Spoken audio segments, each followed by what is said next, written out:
లోకమాన్య తిలక్గా పిలువబడినటువంటి ఎవరు?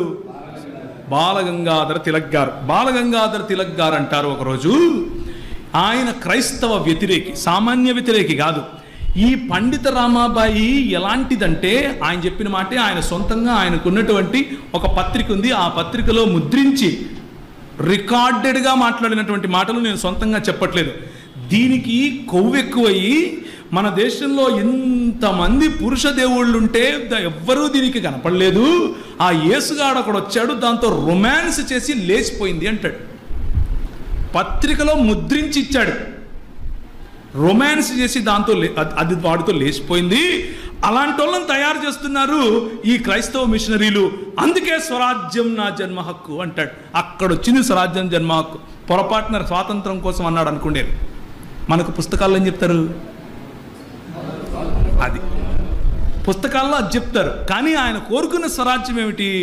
స్త్రీలు ఎక్కడుండాలో అక్కడ ఉండాలి. స్త్రీలకు ఏం పని? విద్య. స్త్రీలకు విద్య ఏంటి? విద్య. ఆయన అంటాడు, తన సొంత కేసరి అన్నటువంటి ఆ పత్రికలో రాస్తూ అంటాడు, వీళ్ళకు బుద్ధి ఉందా? ఈ మిషనరీలకు లేకపోతే ఈ బ్రిటిష్ ప్రభుత్వానికి ఎలాంటివి చేస్తున్నారు?